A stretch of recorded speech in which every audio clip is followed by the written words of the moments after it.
Yeah, he didn't pull it off. He's no killer. No, hear me out. He's not the guy. Honestly, it's almost painfully obvious it isn't him. This viral clip might be the last sighting of Celeste at David's concert back in August out in Maryland. Now, David's camp swears this isn't Celeste, but the internet ain't buying it. She's chilling in a special section up on the deck that clearly screams reserved for close friends or family. But there's more we gotta dig into, because neighbors are suddenly claiming they saw Celeste, and the internet's already whispering about a possible second victim. What we're not about to do is blame Celeste, even though some shady headlines are trying it. One literally read, "Was Celeste living a double life?" Detectives zero in on her stormy past. Sounds like David's lawyer is clocking overtime, desperately spinning the story to make Celeste look like some reckless, wild teenager. They even dragged TMZ into it, with the tabloid blasting out, "Cops' eye on runaway past, chaotic home life." Now look, no doubt Celeste probably did come from a rough home, and reports claim she bolted multiple times because of it. Insiders spill that homicide detectives believe there's plenty of proof her messy home fueled her need to escape. And of course, TMZ hunted down a liquor store owner by Celeste's school bus stop, and guess what he's suddenly got to say? That she popped up once on March 19, 2024, when Celeste's sister stormed into his shop demanding surveillance footage, trying to retrace Celeste's steps after she bolted. Her middle school teacher spilled to TMZ that Celeste had already vanished in January 2024, only for cops to track her down in the Hollywood Hills a month later and drag her back home. Then Celeste went missing for the final time in April 2024. She disappeared again in May that same year, May 2024.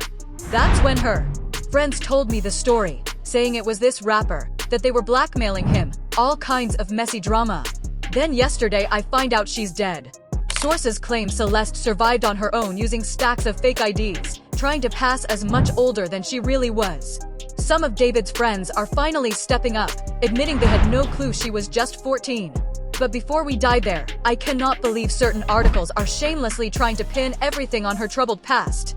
On why she died, one comment fired back, so they're suggesting she literally asked to be murdered. Troubled teens exist everywhere. They deserve the same shot at life as anyone else. The truth is, someone barely a teenager faces way higher danger once they run away. She pushed fate one time too many. Ooh, and now detectives are left digging to uncover what exactly snapped inside that home and how it all spiraled. Despite having siblings, her life still ended like this. Seriously, man. She had zero reason to be killed just because of her past. Labeling her a troubled teen?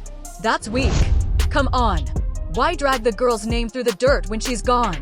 That's pathetic. And honestly, I agree. It's heartbreaking. Now, today's headlines are exploding with reports about David packing up and moving out of his mansion. And let's just hope cops actually stacked enough evidence, because yes, a judge signed off on warrants to hunt for blood inside the home. Investigators were spotted hauling items out of the Hollywood Hills spot David supposedly crashed at before hitting tour.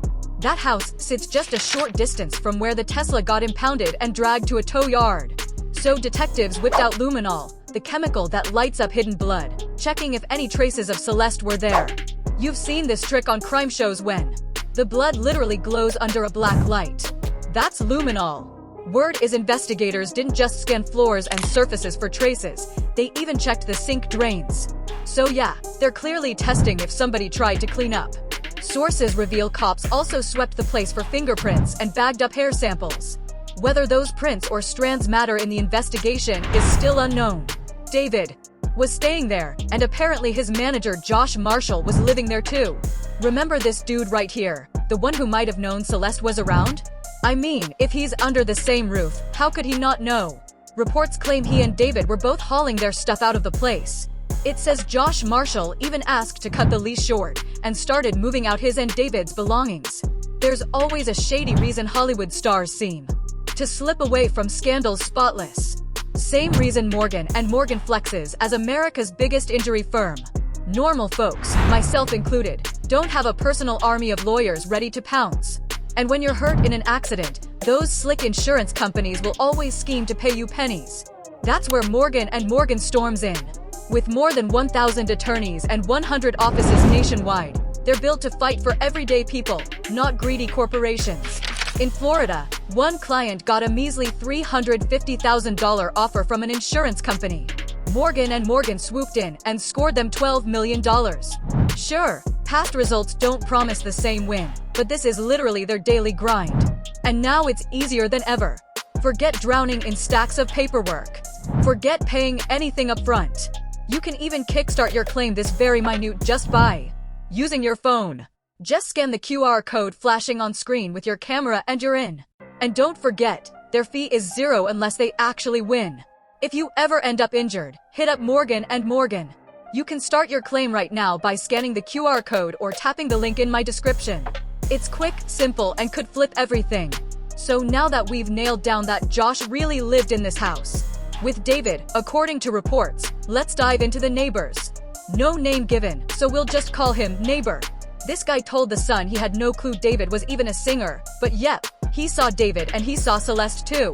He also confirmed chatting with David about that Tesla where Celeste's remains later turned up, since apparently the car was damaged and never fixed. Neighbor insists he wasn't even in LA that weekend and says he's stunned by everything that went down. The Neighbor revealed that David and Celeste kept things quiet. No wild parties, nothing. He had no idea David was even a singer, but he sure noticed that Tesla always parked outside. Said David was with the girl constantly, every single day. The last sighting was a few months back. He wasn't sure, figured they were just kids. Maybe a young couple, like 18 or 19. He had absolutely no idea. Wild, right? I'd be sitting in my car, we'd nod, toss a quick hi, and that was it. When they went to the store or wherever, I even asked him about the Tesla since the car was wrecked and never fixed. He never explained a thing. Neighbor later said he didn't realize the girl in David's car was Celeste, but he recognized her face from photos. So if the neighbors already knew Celeste, I would assume somebody on David's team had to know about her too. I'm waiting on that autopsy report, since it looks like her body's already been returned to family for memorial services, which to me signals the autopsy's wrapped and she can finally rest in peace. I'm honestly crushed, devastated hearing this news. We did get a statement from LAPD Chief Jim McDonald, who said, "We can't release much. We've got major resources locked into bringing this to a conclusion, but spilling more than what's public would be out of line." Now let's dive into this viral clip showing Celeste at David's concert. Here's a still frame, and yeah, it really does look like her hair and all. But here's the kicker. The show happened on either August 23rd or 24th, and if her body was as decomposed as they claim, could that actually be her or not? I don't even know how decomposition works, and honestly don't want to, but they insisted it was pretty rough. So honestly, the timeline feels off unless she was trapped in a hot car, which could have sped things up. Here's the video we're breaking down. You can clearly see Celeste and supposedly David's brother. But I'm not buying it's his brother. That's just what folks keep claiming in the comments. Truth is, nobody actually knows. They're both spotted standing on this small stage-like section tucked toward the back. And it looks nearly cut off from the crowd, which screams this is some exclusive spot for special people, aka David's so-called 14, maybe 15-year-old girlfriend right there. Yeah, looking at it, the area doesn't even seem attached. You can literally see the gap separating them. So whoever's standing there has to be someone David personally wanted close. And now I can't help but question, who exactly is that guy up there? Now the girl's hair matches photos we've already seen of Celeste. And let's not ignore she's rocking a black tube top, the same outfit cops say she had on when found stuffed in his car trunk. Timing here is everything. That concert hit just 12 days before his Tesla got dragged to the tow yard. The body was uncovered September 8th. So again, I'm stuck. How does this timeline fit? Could 10 days really be enough to go and decompose? Ugh, I don't even want to picture it. But once again, David's lawyers are grinding overtime, blasting out a statement that the girl on the balcony isn't Celeste. Okay, according to who exactly? Now let's pivot to whispers of a possible second victim. And I'm stressing this carefully because so many of you have been begging me to cover it. Still, some of the information being reported doesn't fully line up or even stay consistent. So here's the claim. 2 victims discovered in those tows. The first victim had been dead inside the car for quite a while before anyone found her. And yes, that first victim is Celeste, confirmed by the SH tattoo on her finger. Far less is known about the second body, with officials saying she was partially burned. It's still unclear if both victims are tied together or if their discovery just one day apart looks way too wild to be coincidence. Turns out this second victim was actually found the day before Celeste surfaced. Check this little caption right here. Another body discovered at a different tow yard inside a Tesla registered to David. This is supposedly referencing Celeste, but they're still calling it another body. So yet again there's a body in a Los Angeles tow yard tied to a Tesla. And what's the real coincidence? They've basically given zero coverage to this second victim, who we do know was female and burned. Looks like the burning happened after death, like someone cleaning up evidence.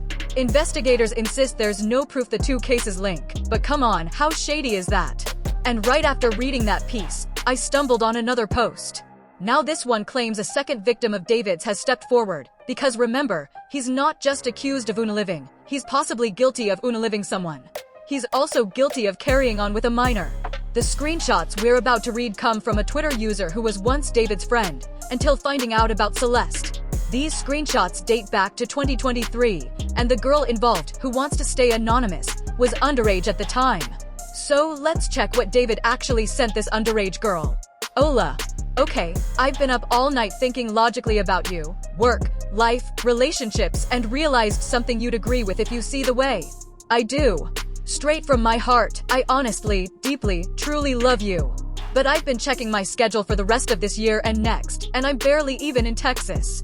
I believe long distance can work under the right setup, like you traveling with me, but you're still in school. So here's the thing, I hate hiding anything from anyone. I'd love to be public with someone, but the way this is shaping up, we'll have to keep it secret or something. I want you happy, but you've still got so much ahead in these last 2 years of high school. I'd even gladly wait for you. EW, total groomer vibes. If we're both in the right headspace when that time hits, I still want to be here for you and keep talking like before. Things got messy. I love and care about you. And I need to make sure you're not alone. We're still in Turlin. Please express yourself fully. Please with an OK or KK, just let me know. I want to hear everything running through your mind. Okay, so here we are, talking about a grown man texting a little girl like this, openly admitting she's still in high school. The person who blew the lid off this was one of David's own friends, claiming they've got multiple screenshots of what went down between them, and I think they're planning to share this evidence soon. I truly hope they do. Yeah, he said, me and someone else are cooperating with authorities right now. Well, get to work. Let's talk about David's other friends, the ones who somehow couldn't tell Celeste was clearly, a 14-year-old girl. She looked so young, from the very start, honestly speaking. Friends who partied and knew David were under the impression that his girlfriend was of age. They would see David and Celeste at these parties and hangouts, which is crazy because again, it confirms that they have this relationship. We're told some of them were under the impression that she was a student at school and they believed that she was 19 years old and presented herself as such. People are also freaking out because she was in places where you had to be over 18 years old to be there. So yeah, probably those fake IDs. I caught a video going viral with some of David's so-called streamer buddies. No clue who they even are, but the clip was infuriating. They're out here trying to spin David as innocent. And honestly, I wonder how many people are actually buying this circus. The whole situation with David is a mess. Yeah, they keep chanting, he didn't do it, he's no murderer. No, thank God, bro, because I was still gonna bump his music. I was just scared I'd look like a total jerk if I did. No, hear me out. He didn't do it. He literally performed the next day. If he were a suspect, cops would have already grabbed him. He's not a suspect. He's not dodging the police at all. No. And I'm still gonna perform. We're set to perform on the 20th. Me and David let me handle it. I'll make it happen. Period. Do you think David did it? Do I think he's a murderer? Yeah. Can't rule him out. Can't rule him out. Can't rule him out. Damn. No way. No way. You know what I thought was insanely weak? Not even sure it's real. Like, how do you even steal a Tesla? Huh? Wait, so you're saying it's him? No, I don't think you steal a Tesla. I don't think it's him, the guy's been on tour. Honestly, I don't think it's him either. Feels almost painfully obvious it's not. But here's the weird twist, Crocs actually dropped him. Yeah. Why would they even drop him? That's shady. Yeah, and Hollister too. Like seriously, what? Why would they both do that? Guilty until proven innocent? No, it's supposed to be innocent until proven guilty. Honestly, that whole thing gave me a headache. And I've got a feeling we're only gonna see more of this, plus more of those messy headlines we kicked this video off with. David is sitting on millions. He actually locked in a record label deal back in high school. So yeah, he stacked enough cash to throw at a powerhouse lawyer. I'd bet he's worth no less than $6 million. And now with these crime accusations, people are blasting his music more than ever. Billboard even reports David's streams have skyrocketed since the death investigation made headlines. Honestly, I think he jumped a record number of spots on Spotify. I already told you in my last video that David brought in Blair Burke as his attorney. So I'm curious what kind of statements we'll see coming from David's camp, or if an arrest is finally about to drop. Honestly, this whole thing feels like it's dragging forever. But I really want to hear what you all think down in the comments below.